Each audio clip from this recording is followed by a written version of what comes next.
Dzień dobry, Andrzej Mierzwa. Witam wszystkich serdecznie w kolejnych kapitalnych rozmowach. Dzisiaj trochę niecodzienna dekoracja. Jesteśmy w kopii Parlamentu Europejskiego, sali posiedzeń, a ta kopia znajduje się w biurze Parlamentu Europejskiego w Warszawie przy ulicy Jasnej 14, do którego to biura zresztą serdecznie Was zapraszam na spotkania z Europą. Powód zmiany dekoracji? Chcielibyśmy dzisiaj porozmawiać o raporcie Mario Draghiego dotyczącego wzrostu konkurencyjności w Europie. Ale ja jestem osobiście dużym zwolennikiem Unii Europejskiej, ale słyszę i widzę ostatnio w mediach, nie tylko w Polsce, informacje o tym, że Unia troszeczkę odchodzi od swoich korzeni i traci troszeczkę rozpęd, czy nawet niektórzy mówiąc działania. Przypomnijmy, że poprzedniczka Unii, Europejska Wspólnota Gospodarcza, miała za cel zniesienie wszelkich taryf, barier dotyczących obrotu towarami, usługami, kapitałem i ludźmi. Niestety Unia skoncentrowała się ostatnio na innych celach. To też nic dziwnego, że we wrześniu 2024 roku ukazał się raport o stanie konkurencyjności Unii Europejskiej przygotowany przez zespół pana Mario Draghiego. Zaprosiłem dzisiaj do rozmowy naszego eksperta do spraw europejskich, Michała Andrzejskiego. Dzień dobry. Witam. Dzięki za zaproszenie. Michał w naszym imieniu zrobił tytaniczną pracę, bo przeczytał prawie 500 stron raportu Draghiego w dwóch częściach A i B. Zanim zaczniemy rozmowę, pozwolę sobie przypomnieć, że partnerem kapitalnych rozmów jest Towarzystwo Ekonomistów Polskich. Kapitalne rozmowy.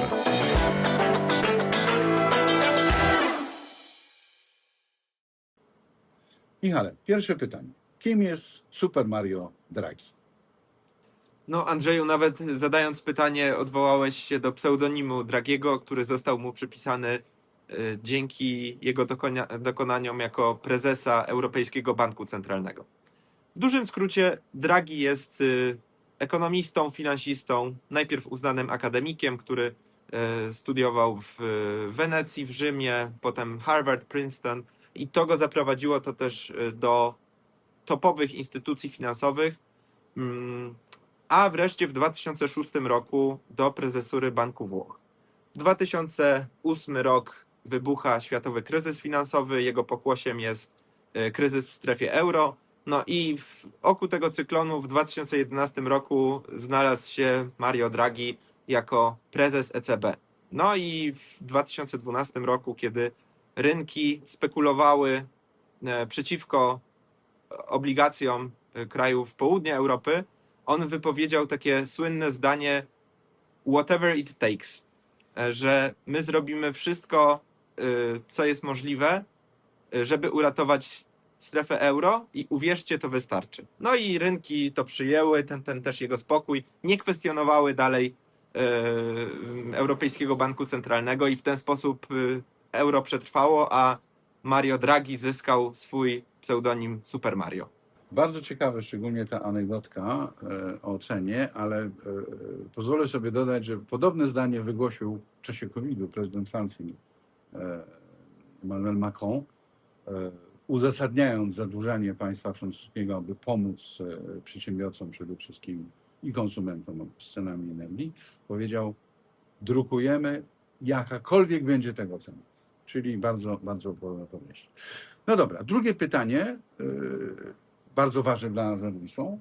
To się stało, że w raporcie Draghiego nie ma ani jednego polskiego eksperta. To kara za to, że nie jesteśmy w strefie euro? Ja myślę, że uczestnictwo w strefie euro nie ma tutaj nic do rzeczy, bo są też kraje naszego regionu, które są w strefie euro, a mimo wszystko żadni eksperci z tych krajów do raportu nie kontrybuowali. I to jest też taka obserwacja, którą czytelnik raportu może mieć już na dosłownie drugiej stronie. Tak się składa, że samą kopię raportu części A mam ze sobą i jeśli otworzymy sobie acknowledgements i tutaj jest lista wszystkich akademików i instytucji, które uczestniczyły w pracach nad raportem, to pierwsze to, co się rzuca w oczy, to jest, że tę debatę o przyszłości Unii, o wyzwaniach, które są przed Unią, która to jest zawarta w tym raporcie, tworzą tylko i wyłącznie eksperci albo związani z amerykańskimi, albo z zachodnioeuropejskimi ośrodkami badawczymi. Z naszej części Europy, tak zwanych krajów nowej Unii, nie ma nikogo. I myślę, że jest to też symptomatyczne, żebyśmy sobie uzasadnili tutaj właśnie nad Wisłą, kim my w tym projekcie chcemy być. Bo uważam, że polscy naukowcy, często bardzo utalentowani i z szerokim networkiem, w takich pracach powinni uczestniczyć. No dobrze, Michale, to już wiemy, kim jest Super Mario, wiemy dlaczego podejrzewamy, zabrakło w raporcie polskich nazwisk na liście autorów, chociaż były amerykańskie, bo jeśli dobrze widziałem, to Harvard jest na liście. Pytanie trzecie i najważniejsze. Gdybyś miał wybrać 3 najważniejsze rekomendacje z raportu Draghiego, to jakie one były? Kapitalne rozmowy.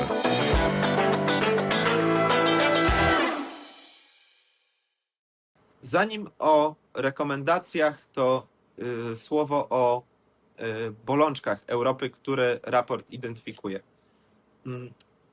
To, co zauważyłem przede wszystkim z lektury raportu Draghiego vis-a-vis innych podobnych raportów, takich jak chociażby raport Letty, to jest to, że tutaj jest wbrew pozorom bardzo mało ideologii, bardzo mało sloganów, a przede wszystkim dużo liczb i dużo skupienia się na konkretach. I takie konkretne problemy Europy, które zauważa Draghi, to w takich 3 punktach głównych, i to też, które on wymienia właśnie w takiej kolejności: lack of focus.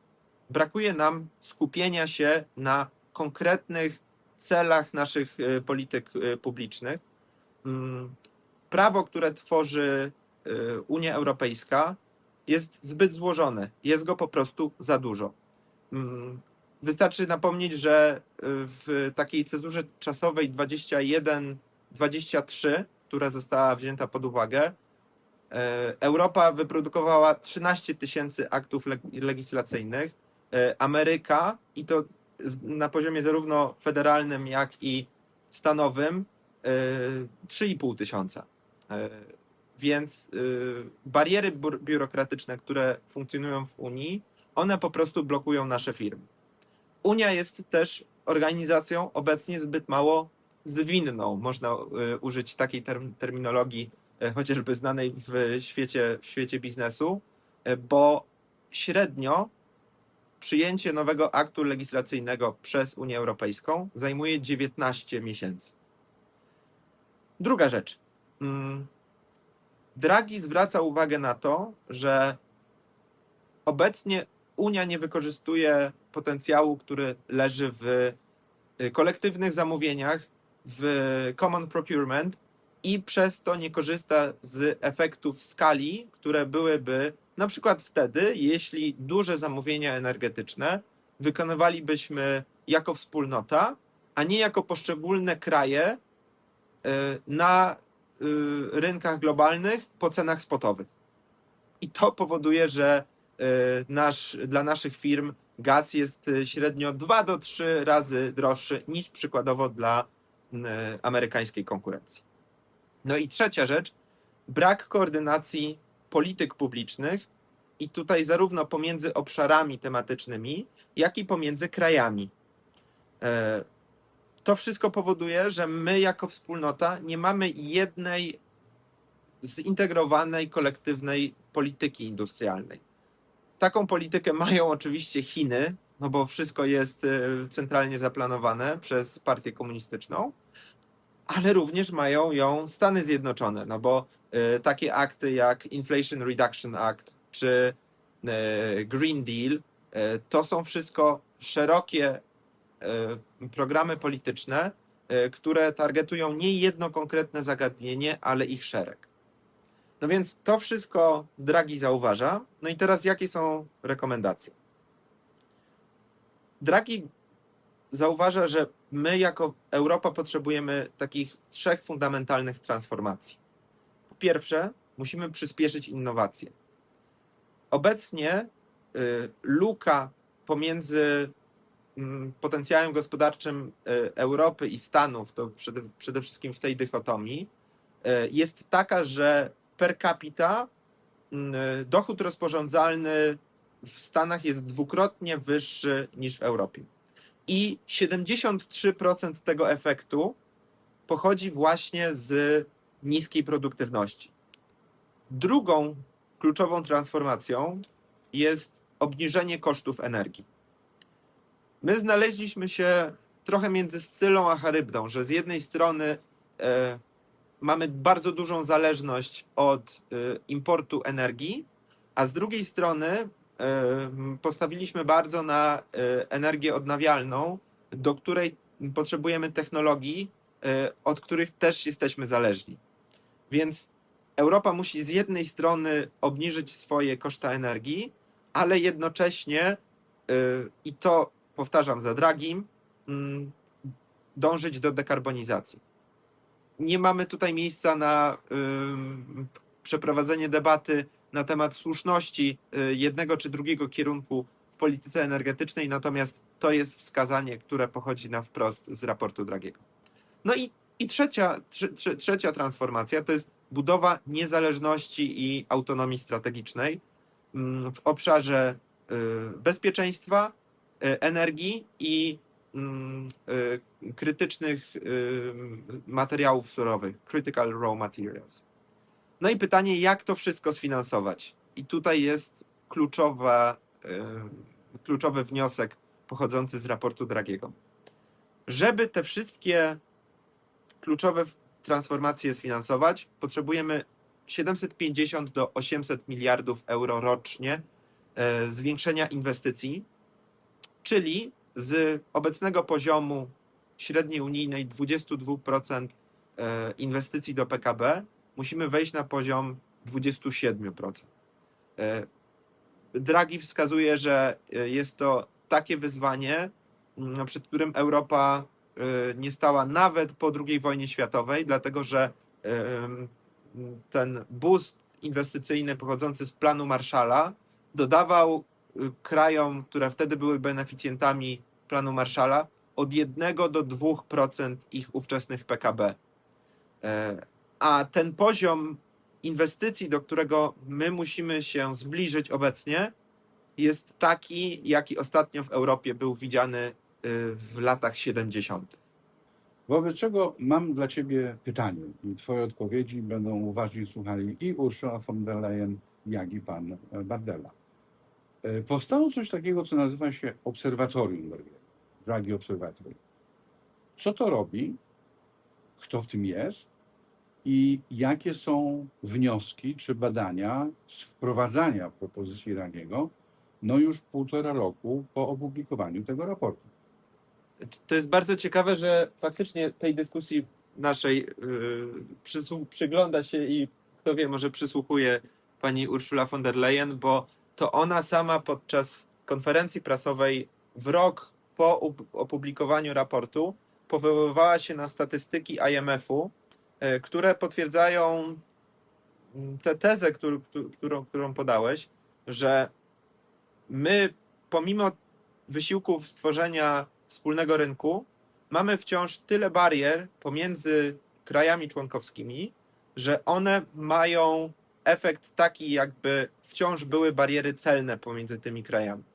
Że te bariery niefinansowe, a administracyjne mają taki skutek, jak 44% cła na towary i 110% cła na usługi. I to wszystko dzieje się po 60-70 latach integracji europejskiej. Więc słuszne jest to porównanie do Stanów Zjednoczonych, chociaż trudne do wykonania, dlatego że Unia Europejska wciąż funkcjonuje jako konglomerat 27 krajów, które muszą pomiędzy sobą koordynować różne polityki publiczne. Stany Zjednoczone oczywiście, że mają prawo federalne i stanowe, natomiast przepływ wszystkich czynników produkcji pomiędzy Stanami jest o wiele łatwiejszy niż pomiędzy krajami członkowskimi. Więc tutaj wracają dwa głosy. Można tutaj przypisać do nich te postaci, że z jednej strony głosy zachęcające do jeszcze ściślejszej integracji, a z drugiej strony głosy eurosceptyczne, podważające te dążenia. Natomiast też wynikające implicite z raportu Draghiego rekomendacje są takie, że my musimy działać coraz bardziej tak, jakbyśmy byli jednym krajem. Natomiast odpowiadając na Twoje pytanie co do tego, jakie rekomendacje z raportu Draghiego zostały już wdrożone albo nad którymi są prowadzone prace, to w rok po opublikowaniu raportu, czyli konkretnie we wrześniu 2025 roku, w tę pierwszą rocznicę nad tym tematem pochylił się European Policy Innovation Council. To jest po prostu grupa ekspertów, która stosując rygorystyczną metodologię, też pochodzącą z innych podobnych analiz, które były przeprowadzane dla polityk publicznych w Kanadzie, w Australii i w Stanach, wykorzystała tę metodologię, żeby zobaczyć, gdzie jest Unia w rok po opublikowaniu raportu Draghiego. I okazuje się, że w pełni wdrożone rozwiązania proponowane przez Draghiego to z 383 zaproponowanych rozwiązań wdrożono tylko 11% w pełni, a 31% częściowo. Czyli większość tej pracy jest jeszcze przed nami do wykonania. Kapitalne rozmowy.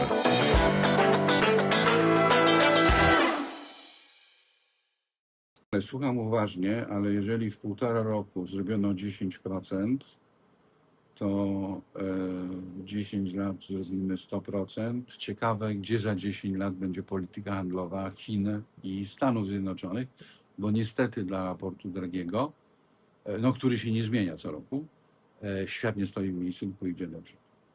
Ale pomijmy ten trochę krytyczny komentarz. Pytanie piąte i ostatnie.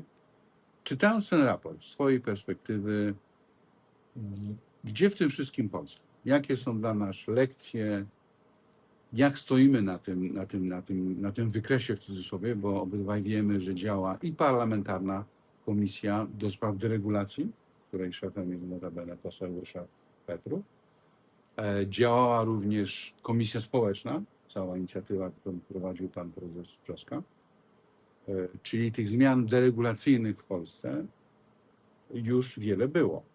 Jak na to się, z tej perspektywy, jak się na nas nakłada raport Draghiego? Raport Draghiego nie mówi na wprost krajom członkowskim, jak one mają przeprowadzać deregulację. Jest to dokument skierowany przede wszystkim do Komisji Europejskiej, która tworzy prawo na poziomie europejskim. Natomiast rekomendacje, taka konkretna ekonomia, która wynika z raportu Draghiego, powinna być co najmniej pomarańczową, jeśli nie czerwoną lampką dla polskich rządzących. Jeśli my w Europie mamy obecnie średnią 22% inwestycji do PKB, a żeby zrealizować te wszystkie ambitne polityki, o których pisze Draghi, potrzebujemy 27%, to tylko zapytajmy się, w którym miejscu jest obecnie Polska. Otóż sięgnąłem do statystyk Eurostatu, jeśli chodzi o inwestycje jako udział w PKB według stanu na 2024 rok i zacznę od tego, że żaden kraj unijny tych 27% nie spełnia.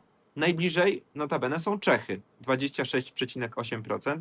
Dosyć wysoko jest również Rumunia, która ma 25,3% inwestycji do PKB, a my jesteśmy trzeci od końca. I w tym niechlubnym rankingu wyprzedzają nas tylko Grecy, no i Luksemburg, ale tutaj możemy wziąć poprawkę na to, że jest to mała gospodarka też o zupełnie innej strukturze.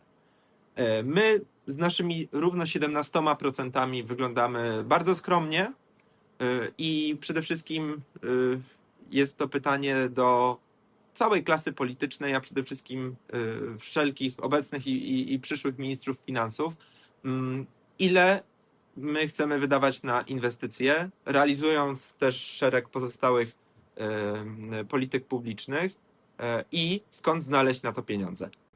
Przygotowując też ten dzisiejszy materiał, zapoznałem się z stanowiskiem, które wygłaszali przedstawiciele polskich władz na temat raportu Dragiego. Pamiętajmy, że sam raport Dragiego nie traktuje o poszczególnych krajach członkowskich. Więc nie róbmy tutaj podejścia na zasadzie słonia sprawa polska. Niemniej my jako Polska musimy się do tych zmian dostosować, jeśli one zostaną wdrożone. Jedną z takich zmian, którą postuluje raport, jest to, że Unia obecnie ma rozproszone rynki kapitałowe i powinna połączyć je w ramach Unii Rynków Kapitałowych, a teraz się mówi o tym jako już o szerszym projekcie, czyli o Unii Oszczędności i Inwestycji.